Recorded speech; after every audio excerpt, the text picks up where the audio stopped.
welcome to the Engineering Emotions and Energy podcast. I'm your host, Justin Wink.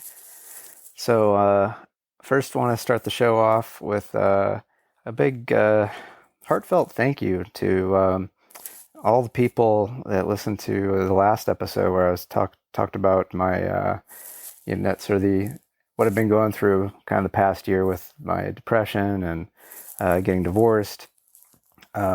I was really just overwhelmed with how many people reached out to, with support. We're just kind of going like, hey, I've been there too.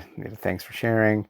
Really was very, very touching. So really thank you to everyone, and then also thanks to all of you that just listened as well, because I know I don't know if there's ever been a show where I've reached out to the host or anybody. So just by listening, your support is felt and appreciated, and it really was just awesome. So thank you, and really helps me continue to do what I'm doing and get my message out, and do what I can to help other people along the way, because really if we can each just help each other take one more step than we otherwise would, collectively we're going to be much further along.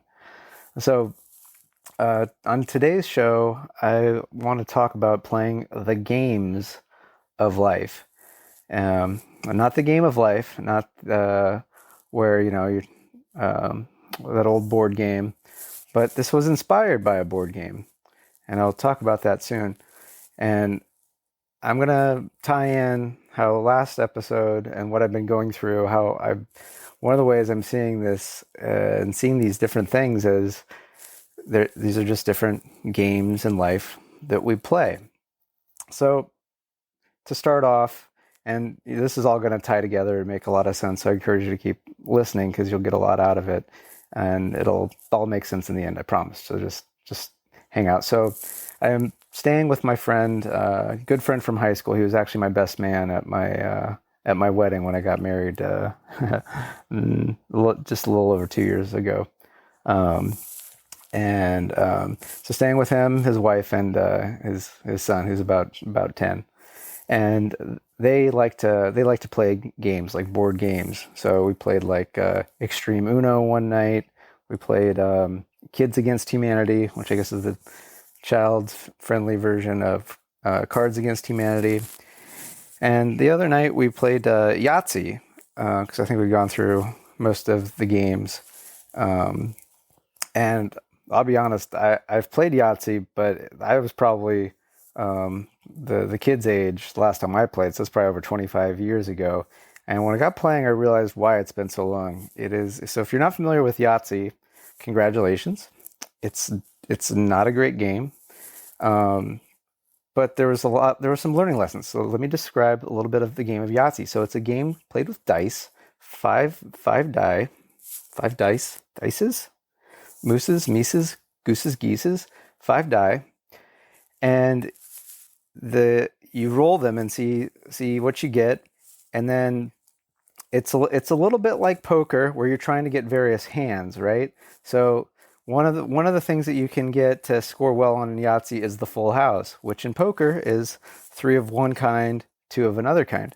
So if you get 3 die or one number and 2 die or another, that's also a full house in Yahtzee. And so let's say you got 3 die, came up with all threes. You'd be able to save those, and you would get a chance to have 2 more rolls with the remaining die to try to complete your full house.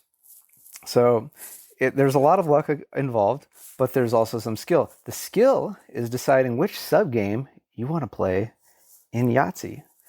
So again, for those of you lucky enough not to be knowledgeable of what a Yahtzee is when you get all 5 die to have the exact same number. So that'd be like 5 6s or 5 5s, 5 of all the same number. And that has the highest point value. So you usually go, I want the Yahtzee. But it's also the most difficult to get. And the way to win the game of Yahtzee is not just to get a Yahtzee, it's to have the highest points overall. And you get the highest points overall by making the most out of all the various games. So there's games that in the sub games of Yahtzee of just like, well, how many ones did you get? How many twos did you get? How many threes? Did you get a small straight? Did you get a large straight?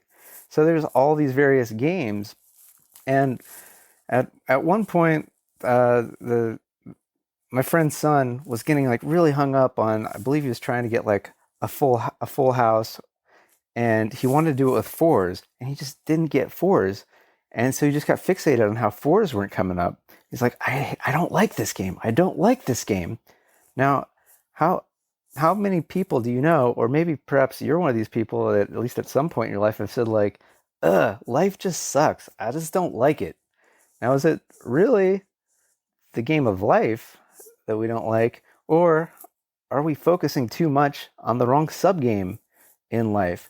Because when this child was preoccupied with getting a full house with fours, he was missing out on all these great opportunities for the other games that he could have just decided to focus on and been playing instead, like the game of getting a straight or the game of maximizing the number of twos. But because he was so fixated on the one game, he was missing out on all this other opportunity. And so it seemed like Yahtzee was no good. But really, it was just this one sub game in Yahtzee. So have you been putting too much focus on a particular game in life that it's ruining all of life? When really, if maybe you pivoted from the game of six-pack abs to just the game of let me move so that I feel more energetic, or perhaps like you've already maxed out the game of get a shit ton of money, and so maybe it's time to pivot and play the game of, well, how can I serve other people? So that's what I learned from playing the game of Yahtzee, which I really have no interest in playing that game ever again. I feel like I've learned the lesson I needed from the game of Yahtzee. And I feel like in a certain way, I'd kind of gotten the lessons that were required from playing the game of being married and the game of try to force a technical career. Or it's like I enjoy the technical career, yet in some ways I'm fully satisfied with it, and I'm now wanting to not just do that, but focus more on the game of serving and the game of helping people, the game of being of benefit. So really, it was when I was not letting go of those games and not allowing myself to play these so many other amazing variety of games in this whole game of life. That's what caused the depression. That's what made it so challenging to handle life, because like I was getting the messages like, hey, you've got this.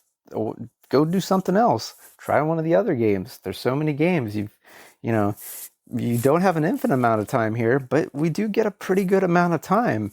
So perhaps if there's something that's just not feeling right, maybe you've already mastered that, or maybe it just doesn't interest you, or it's not the right game right now, and that's okay. So I'd be really interested, if you want to comment here, or email me, podcast@justinwink.com. What's the game in life that like you're just super annoyed with, or just like I can't handle this anymore. I don't want to play. I want to opt out.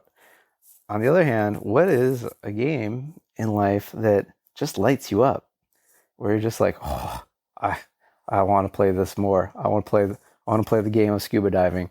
I say scuba diving because tomorrow morning I'm flying to go on a week of scuba diving.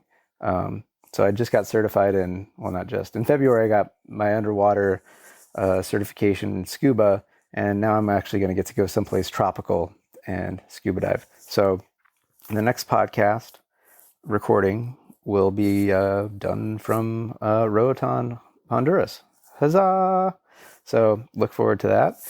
And you might be wondering, like, what's all this talk of games? And one of the teachers that I have a lot of respect for, who really got me going into a lot of the personal development stuff, is this teacher, Joshua Pelliser. And the way he got started was, helping men get over their shyness, fear of talking to women. Because about 10 years ago, I was, you know, very shy, and I needed the help. So I got the help. And he said one of the things that he said he found out is that there effectively is in life, even though there's a bunch of games, no games there are no games that are winnable. There's no winning anything. Just think of anything you've ever done in life. Did you ever quote unquote win? Was it done and you got the prize? They just keep going. And so the key is to pick a game that you enjoy playing just because you enjoy playing it. Play with all your heart and enjoy it, yet don't be attached to the outcome. Because, again, there is no winning. So, what is it? If you're too focused on winning, it's a losing strategy, because ultimately there is no winning. So, pick a game you enjoy playing. Once you no longer enjoy playing the game, maybe it's time to find another game to play. And there's probably only as many games to play as there are people, ideas, possibilities. So that's all we got for today. Again, thanks so much. Appreciate all the support. And, share this podcast with a friend. Or maybe share it with someone that you're not friends with. Please subscribe, rate it 5 stars. If you're like, this podcast sucks, like, what happened to Justin's audio quality? It's because I'm traveling. I didn't bring my, nice deluxe studio quality mic as I'm traveling. So I'm doing the best I can with what I got. Hopefully you're enjoying the content. So if you want to complain, feel free to complain. Just, shoot me an email. Don't put that in the review. 5-star reviews preferred. And, I'm on all the social media stuff, so find me there. Connect Justin Wenck, WENCK. And also subscribe to mailing lists at justinwenck.com. I don't really send much out. I don't know if I've actually sent a newsletter out. We'll see if I get to it, because it's going to be busy traveling. So subscribing to the podcast is going to be the best way to stay in touch, and follow me on social media. So thanks so much, and good day.